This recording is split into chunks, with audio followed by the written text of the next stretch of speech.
Väga meeldiv on siin olla jälle sellel konverentsil, millel on see hea omadus, et siin ei ole mitte ainult tore olla, vaid see on ka ühiskondlikult kasulik konverents. Ma veedan enamiku oma ajast akadeemilises maailmas ja seal ma ei tahaks öelda iga konverentsi kohta, et need on kahtlemata toredad, aga kas nad just ühiskondlikult üldkasulikud on, see on ise asi. Nii. Pealkiri on, kuidas mitte võrrelda loomi ja inimesi. Ma tegin mõni aeg tagasi ühe väikese uurimuse, kus ma uurisin selliseid väga huvitavaid, intrigeerivaid loomi nagu filosoofid. Ja küsimuseks oli siis, et mida siis filosoofid arvavad loomadest. Etteruttavalt võib öelda, et päris kurb oli. Väga midagi nad huvitavat ei ole arvanud. Aga täpsemalt oli see juhtküsimus selline, mis võib esmapilgul veits kummaline tunduda. Nimelt juhtküsimus oli, et kuidas räägivad filosoofid loomadest siis, kui nad spetsiifiliselt loomadest ei räägi. Mõte siis on selles, et vaadata, missugustel hetkedel keegi mõtleja võtab siis mainida loomi ja toob ta sisse olukorras, kus ta ise räägib mingil omal teemal, mingit muud juttu. Et põhimõtteliselt idee on selles, et kas on võimalik leida mingisugune loomadest rääkimise, ma ei tea, tavamõistuslik või peaaegu alateadlik struktuur või viis või selline foon, mis nagu korrastab ja kehtestab iseennast ja et olukorras siis, kus otseselt loomadest ei räägita, aga neid tuuakse sisse ja et kas sealt tuleb välja siis mingi viis, kuidas seda tehakse ja tegelikult tuleb väga hästi välja. Üks asi, mis ma tegin, oli, et tänapäeval saab seda ju väga lihtsalt teha, kõik on PDF, kõik raamatud ja artiklid PDF-idena, e-raamatutena ja siis sealt saab lihtsalt otsida ja siis ma näiteks tegin sellist asja, et enne veel, tähendab see ainus asi, mida filosoof siis huvitab loomadest rääkides, on lihtsalt see, mis teeb inimese eriliseks. Ja see on peaaegu ainus asi, millest nad räägivad. See on see, mis on see huvi. Ja üks asi, mis ma siis tegin otsides, et siis mis see kriteerium väidetavalt siis nende arust on, mis inimesi loomadest eristab.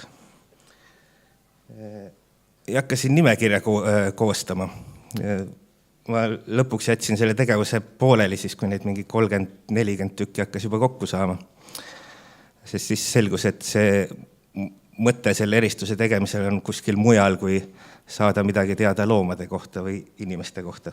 Ma võin väga paljud nendest väidetavatest kriteeriumitest on tuttavad ka, eks ole, siin väike valik. Keel, kõne, sümboli kasutus, ratsionaalsus, intentsionaalsus, vabadus, kultuur, ajalugu, teadvus või subjektiivsus, isikupära või individuaalsus, hinge olemasolu religioossetes kontekstides, ka naermine ja eetika ja poliitika ja seadusandlus ja õiguste olemasolu ja surmakogemus ja tööriistade valmistamine ja üldse töö tegemine, veidral kombel nii riiete kandmine kui alastioleku tunne, tule tegemine ja valetamine ja teesklus ja kaubavahetus ja häbi ja süütunne ja nii edasi ja nii edasi. Ja siis mul sai muidugi selgeks, milles teema tegelikult on. Asi seisneb hoopis selles, et see, miks pärast neid loomi sisse tuuakse, on selleks, et see mõtleja tahab kinnitada, et see, millega ta parajasti tegeleb, on väga oluline asi. Ja kuidas seda tehakse? Selle läbi, et öeldakse, et loomadel seda väga huvitavat asja ei ole. Ja seetõttu see nimekirja on potentsiaalselt lõpmatu, sellepärast, et seda saab lihtsalt siukse ümberpöörava võttega iga asja kohta öelda, et mul on huvi ja see on väga tähtis asi Ja see on tähtis sellepärast, et vaata, kui ainulaadne see on, see teeb inimese unikaalseks.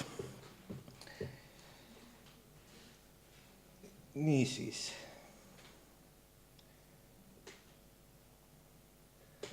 Ühesõnaga jah, et põhimõtteliselt toimub selline omamoodi puhastusprotsess, et leida siis see unikaalsus ja erilisus välja, niimoodi välja sõeluda. Ja kuna peab tunnistama, et üks humanitaarius ja filosoofias üks tüüpiline mõtleja bioloogiast midagi väga süvitsi ei tea, siis on neil selline levinud, ma ei tea, kas siis viis või võte, on selles, et selgub, et selleks, et teada saada, mis siis inimesi ja loomi eristab, selleks loomi ei ole vaja uurida. Sellest piisab inimese vaatamisest. Kõigepealt vaadatakse nagu enda pealt, mis nagu eriline ja tähtis tundub, ja siis sellest piisab, et siis saab lihtsalt kõrvale tõukava žestiga ülejäänud välja jätta.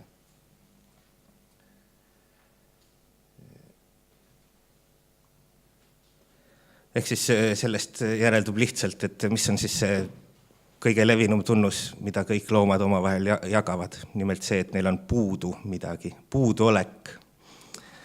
Nagu see nimekiri, mis ma ennist lugesin, et see on siis see, mis sellest filosoofilisest diskursusest välja kujuneb, on see, et loomad on kõik ühesugused, nende vahel pole mingit liigispetsiifilist eristust vaja teha, sellepärast, et nende omaduseks on, et neil puudub midagi ainulaadset inimlikku.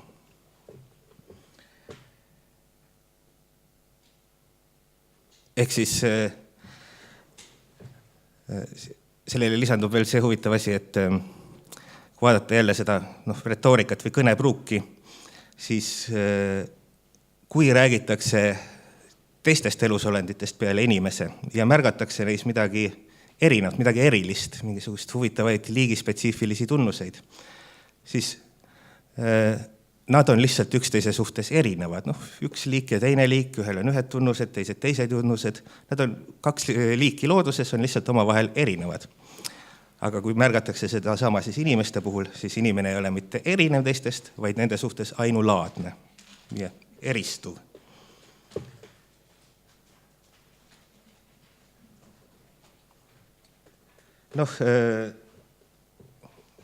Mõelge isegi, ma olen kindel, et enamikul teist on tegelikult vaikimisi sama tunnetus. Kui sageli te mõtlete näiteks sellisele, et kui lähedal või kaugel on omavahel tapiir ja elevant vastavalt sellele, kuidas neil on lont välja kujunenud. See tundub imelik, eks ole, kas me saame londi arengu põhjal panna ritta kõik elusolendid. See tundub ju tobe. Aga kui inimestest räägitakse, eriti näiteks intellektist, intelligentsusest, siis tundub nagu, et saab mõelda, et mõned loomad on nagu madalamat järku ja siis selle šimpansid on päris lähedad meile ja siis me saame justkui on kujutlus, et saab panna kõik loomad ühte ritta, ühe mõõdulati põhjal, intelligentsus. Ja see näitab meile seda, et inimene on tipus ja siis teised niimoodi lähevad allapoole, kes on rumalamad. Ja etalon on muidugi inimene ise, see tähendab seda, et see ei ole mitte intelligentsuse mõõdik, vaid see on inimese sarnasuse mõõdik. Ja ma ei ole kindel, kes peab märkima, et evolutsioonilises mõttes see on täiesti sisutu. Kõik elusolendid on kohastunud oma keskkonda ja see tähendab, et oma elukeskkonna suhtes on nad kõik väga intelligentsed. Ja neil ei ole vaja sarnaneda selleks inimesele.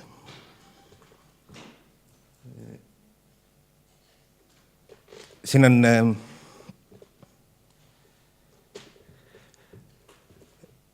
et seda veel võib-olla teisiti väljendada, et siin on sageli tegemist ka sellise asjaga, mida Gilbert Ryle, üks filosoof, kunagi nimetas kategooria veaks, category mistake.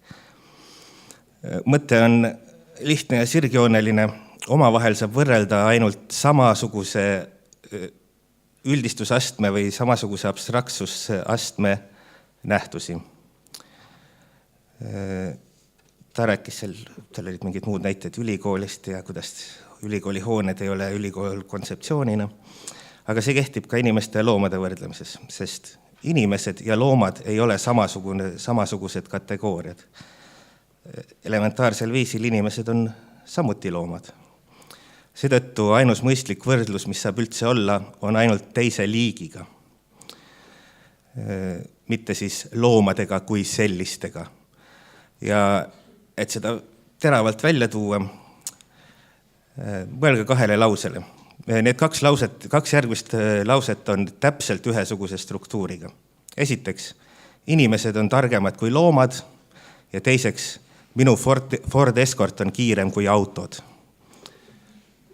Teine tundub lollusena. Kohe saab aru, et siin on mingi probleem. Aga see inimesed ja loomad lause on täpi pealt samasugune, nimelt kategooria viga. Need ei ole võrreldavad nähtused ja seetõttu nende vaheline võrdlus on sisutu. Absurdne isegi võib öelda.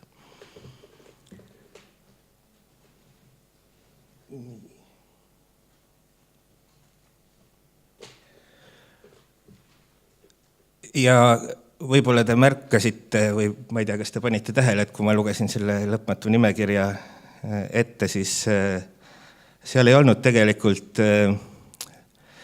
need kõik, enamik nendest olid üsna ühelaadsed kriteeriumid või kategooriad.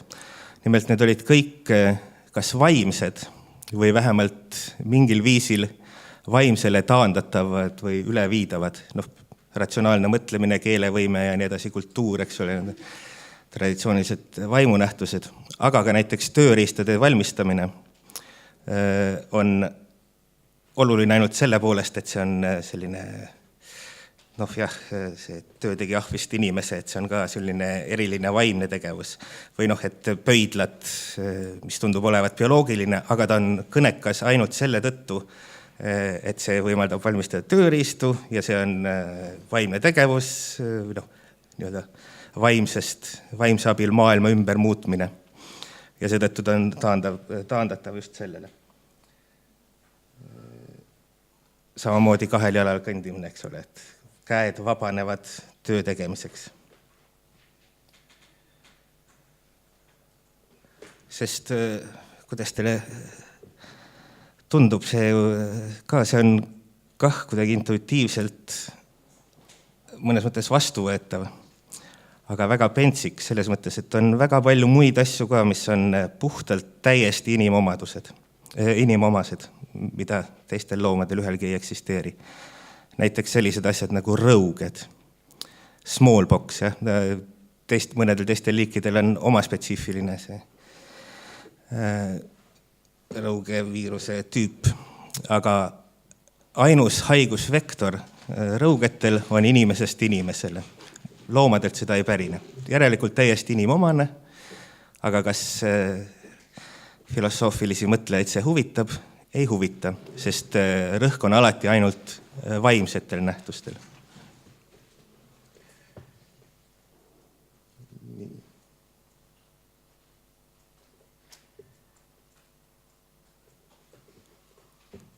Ma juba rääkisin ära selle, mis oleks pidanud nüüd tulema, et see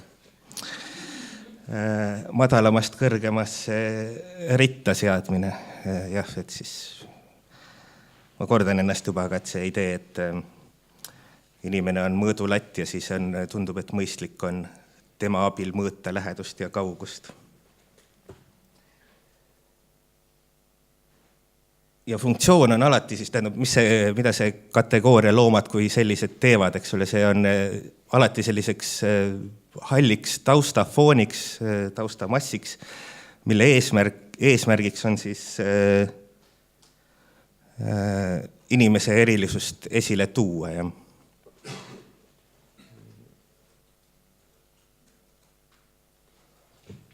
Ja kui ma vaatasin neid, sirvisin eri tekste läbi, siis võib-olla kõige veidrama ja kummalisena ja võib-olla on see hetk, kus teatud mõttes moraalsus või eetika sisse tuleb kõige selgemal viisil. Nimelt väga-väga paljusid mõtlejaid ei vaeva mitte see, kuidas tõmmata piirjoon inimeste ja kõigi teiste loomade vahele nii-öelda liigipiiri kohale, eristada liike üksteisest, vaid eristus inimeste ja loomade vahel läheb justkui inimeste enda seest. Et see on osa meie enda loomusest, me oleme samuti looduse osa, me oleme ka loomad, aga meil on justkui veel midagi lisaks justkui peaks olema.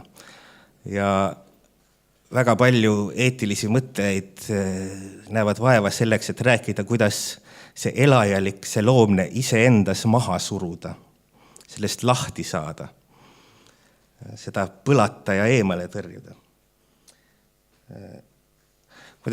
Kuna see on selline masendav teema, siis antropoloog Tim Ingoldil on väga hea, et see väike möödaminnes tehtud märkus, et kus kohalt läheb siis inimese ja looma vaheline eristus inimese enda sees?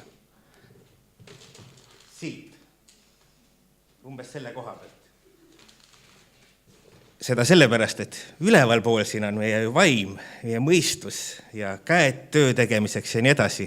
Ka allpool on lihtsalt jalad, suguelundid, see on ju eriti elajalik, eriti loodusesse kuuluv. Aga selle koha peal on ju loomulikult armastuse suurim sümbol süda. Ja see piir läheb täpselt nii, et igaüks peab ise otsustama, kummale poole ta paneb selle, kas inimliku ja kultuuri poole või siis looduse poolele.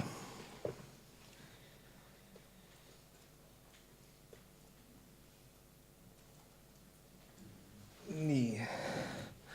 Ja siis tasub märgata veel seda, et kui kehtimas on parasti, kui jutuks on see idee, et me peame justkui iseenda puhul otsustama, et mis on meil loomset ja mis on meil inimlikku või kultuurilist. Ja kui me võtame selle eetika aluseks, siis sellel on üks väga tegelikult tuntud ja selge tagajärg. Ennist ma märkisin, et filosoofid enamasti bioloogiast palju ei tea ja seetõttu nad lihtsalt eksivad väga paljude nende kriteeriumite puhul. Loomad on üldiselt palju võimekamad, palju keerulisema vaimulaadiga ja kognitiivsete võimetega. Eestigi, Jaak Panksepp on uurinud rottide naermist, mis käib ultraheli kõrgusel ja seda inimkõrvaga ei kuule. Ühesõnaga, nad eksivad lihtsalt selle piiri puhul. Paljud asjad, mida inimomaseks peetakse, neid on väga paljudel teistel liikidel ka. Aga nüüd, kui see jutuks on see sisemise eristuse tegemine, siis sellega on see probleem, et kui teha mingi üks selline konkreetne kriteerium, tunnusjoon, mingi ratsionaalsus või keelevõime ja nii edasi, siis alati jääb mingi hulk inimesi sellest välja. Kui on keelevõime või ratsionaalsus või kuidas see on väikelastega või vegetatiivses seisundis inimestega ja nii edasi. Et see on see peamine oht, mis sellest tuleb. Jätta alati välja. Sealt tuleb peamiselt ka see spetsiesismi kohmakas mõiste, et see liigipiiri kriteerium ei ole mõistlik ka juba sellepärast, et me põhimõtteliselt sellega asetame suure hulga inimesi teisele poole rajajoont.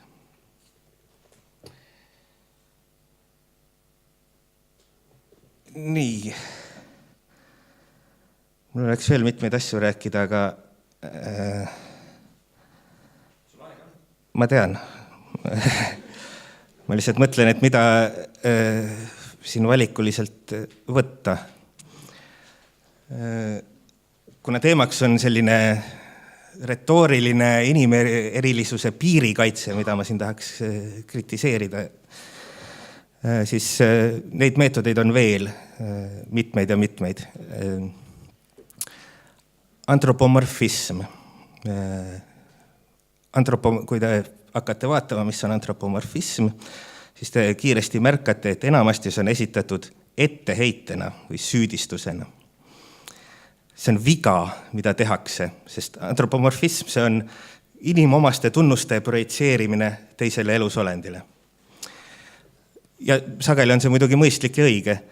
Ma olen kindel, et jah, et võib-olla tasub loomulikult omaks võtta, et näiteks šimpansid on väga mõistlikud ja keeruka ilmapildiga ja väga head mõtlejad ja siis me saame rahulikult nii-öelda projitseerida neile mingeid inimomadusi, aga võib-olla sipelgate ja sääskedega läheb natuke raskemaks, et kui õigustatud on neile kujutada ette, et neil on mingisuguseid uskumusi ja väärtushinnanguid ja nii edasi. Väärtushinnanguid kindlasti on, et verd peksime. Aga enamasti on see esitatud etteheite ja süüdistusena, et antropomorfism on midagi halba. Ja siin on jällegi see border policing, kus eesti keeles on piirivalve. Ja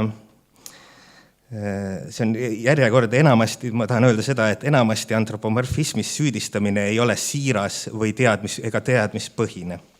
Seda saab otsustada ainult juhtumi põhjal, mitte üldise otsusena loomade kohta tervikuna.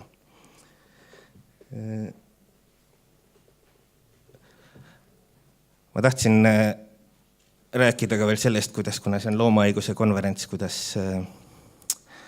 õiguse idee on, õiglususe aluseks on põhimõtteliselt juriidiline mõttelaad ja et ka selles on midagi veits imelikku. Rooma õigusest pärineb taustaks olev juriidiline mõtlemisviis, et mis oli siis peamiselt vara jaotamise põhjal. Kellel võib midagi olla, kellel mitte. Kes saab orjasid ja kes saab raha ja kellel on õigust orjadele ja kellel mitte, kellel on valimisõigus, kes mitte. Eks ole selline nii-öelda varade jagamine on õiglusluse aluseks. Ja nii on see ka loomaõiguse puhul. Et see käib samamoodi, et kellel on piisavalt inimsarnaseid tunnusjooni, näiteks see Great Ape Project, et gorilladel võiks olla ka inimõigused, et siis nemad võtame sisse, need, kes on meist liiga erinevad, nemad jätame välja, see on nagu, selle aluseks on vara jagamine. Ja ma ei ole kindel, kas elusolenditega ja nende eetika üle mõeldes peaks aluseks olev loogika olema vara jagamise loogika. Selles on midagi sihukest heatahtlikku üleolevust või arrogantsust, nagu see oleks meie asi nüüd otsustada, kes kõlbavad olema moraalsed subjektid ja kes ei kõlba. Aga sellest see läheks kiiresti liiga tehniliseks ja ma loen hoopis teile lõpetuseks ühe tsitaadi, mis pärineb Jacques Derrida raamatust Loom, kes ma järelikult olen. See on selline Animal Studies, üks loomauuringute, üks filosoofilisi baastekste. Ma katsun ette lugeda, aga need, kes mandrifilosoofiast midagi teavad, siis nad teavad ka, et Derrida ei osanud kirjutada väga hästi. Ja seda võib-olla veits kohmakas. Ühesõnaga, lõpetuseks. Ma julgen öelda, et mitte kunagi ei ole ma märganud ühtegi filosoofi või üldse mitte kedagi, kes on iseenesest filosoofilise küsimusena ette võtnud küsimuse loomadest ja piirist looma ja inimese vahel ning siis protesteerinud põhimõtteliselt selle üldise ainsuse vastu, milleks on loom kui selline. Keegi ei ole mitte kunagi nõudnud selle filosoofilise lähtepunkti muutmist. Mitte, et kõik filosoofid oleksid üksmeele selle konkreetse piiri suhtes, mida arvatakse eraldavat inimest loomadest. Sellele vaatamata on filosoofid alati arvanud ja kõik filosoofid on arvanud, et see piir on üks ainus ja jagamatu, oletades, et teisel pool seda piiri on üks ühtne ja ühetaoline hulk, mida on õiglane eristada ja vastandlikuks märgistada. Filosoofiline õigus esitab end seega argitarkusena. Ja see üksmeel filosoofilise tarkuse ja argitarkuse vahel mis võimaldab kergekäeliselt rääkida loomast üldises ainsuses, on vahest üks kõige suuremaid ja kõige sümptomaatilisemaid sigadusi nende poolt, kes end inimesteks nimetavad. Aitäh!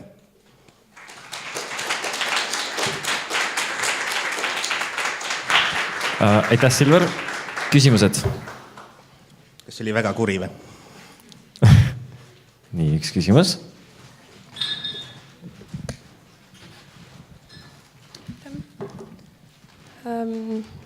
Kas te on kuulda? Ja. Te ütlesite, et filosoofe ei huvita loomad. Et see on päris suur üldistus, et filosoofias on eraldi looma eetika valdkond, et Peter Singer, Tom Reagan, nad on nagu väga paljusid inimesi taimetoitluseks ja veganiteks muutnud. Et jah, huvitav. Jah.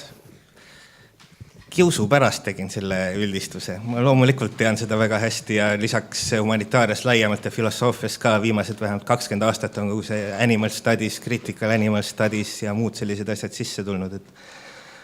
Aga ka klassikalises filosoofias loomulikult leidub ja väljaspool eetikat ka, loomaõiguses ja eetikas alati sees olnud või alati viimased 5-60 aastat.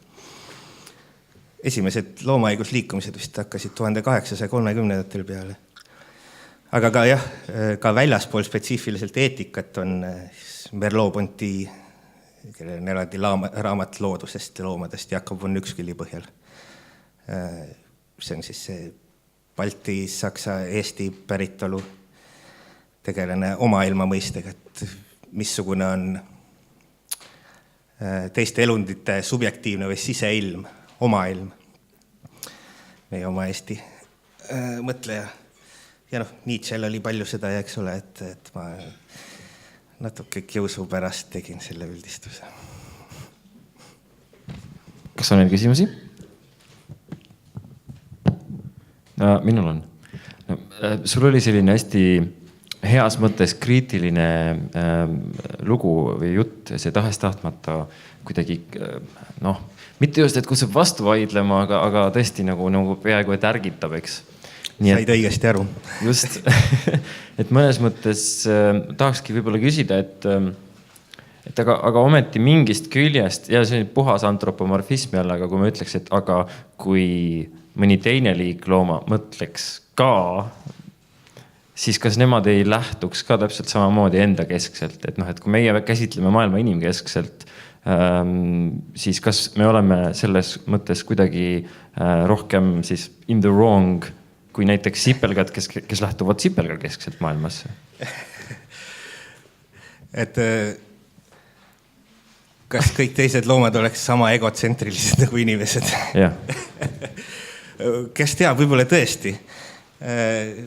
Ennem teada ei saa, kui me mõne leiame selline, kelle käest järele küsida, kui egotsentrilised nad on, aga mul tuli üks teine asi meelde sellega, et jah, kui mõni teine elusolend oleks ka filosoof, siis kui palju see mõte võiks muutuda vastavalt sellele, et ta on hoopis teistsugune elusolend, teistsuguse evolutsioonilise taustaga, teistsuguse keha ehitusega, teistsuguste meeleelunditega ja nii edasi, et kui palju see mingit teoreetilist või üldfilosoofilist mõtet muudaks. Sest pretensioon on ju see, et filosoofia läbi loogika ja nii edasi räägib universaalsetest asjadest, üldkehtivatest. Ja mul on alati olnud kahtlus, et see ei ole niimoodi. Et juba lihtsalt teistsugune keha ehitus võib üht-teist muuta. Näiteks seda võib ju spekuleerida lihtsalt, et ma ei tea, 8 jalgadel on närvisüsteem selline, et nende kombitsad on poolautonoomsed. Need tegutsevad oma ette, ilma et ta ise peaks nagu tähelepanu pöörama ja ta kontrollib oma kombitsaid siis, et ta peab nagu vaatama nende peale otseselt. Siis ta on nagu sellise kesknärvisüsteemi kontrolli all ja muidu autonoomsed või siis. Ma olen mõelnud ka, et kui on selline nähtus, vana hea nähtus nagu kartesiaanlik dualism ehk usk, et maailm koosneb 2 sorti asjadest, et füüsiline või materiaalne maailm, ulatuvuslik maailm ja siis vaimumaailm, mis on just kui täiesti eraldiseisev substants. Ja teadupärast nagu inimeste puhul on see, et siis tekib probleem, et kuidas see ikka vaim ja keha või vaim ja maailm kokku käivad, et see on ju veider asi, et nagu, et me oleme vaimuolendid, aga samal keha on ju ka ja siin on ju mingi vahekoht, et siin on ju minu keha, ma saan seda katsuda ja siis tekivad igasugused probleemid, et kas see on ka, kas keha on minu oma või kuidas sellega on. Aga on olemas küllalt näiteks kalu, kellel on piisavalt näiteks nii jäik kehaehitus ja see silmade asetus, et nad iseenda keha mitte kunagi ei saa näha. Ta ei saa isegi pöörata ennast, propriotseptsiooni läbi küll, et nad tunnevad, nagu meil on, kuidas meie enda keha asend on, eks ole. Aga nad ei ole mitte kunagi ennast võimelised oma keha nägema ja siis ma olen mõelnud, et need on kõige tõelisemad kartesiaanlikud dualistid maailmas, sest neil ei teki seda probleemi. Thank you for your talk. I'm interested, do you think animal rights will ever be mainstream into academic philosophy? And what can we do? Philosophers need some extra attention or some extra argumentation? Or how can we convince our colleagues? Because as you will have noticed, we are a minority. How can we, why are philosophers so stubborn? I'll answer in English if it's okay, so easier. Yeah. I mean, yeah, why are they so stubborn? This has been going on for 2,500 years, 500 years already. But what I have found interesting in like recent 2 decades and so on, first of all, like ethics is anyway just one particular branch of philosophy, and maybe things will be better if we convince philosophers in doing non-ethical things that animals are interested in there as well. And I think this is already happening. There are the animal studies movement, critical animal studies, and this is in the humanities.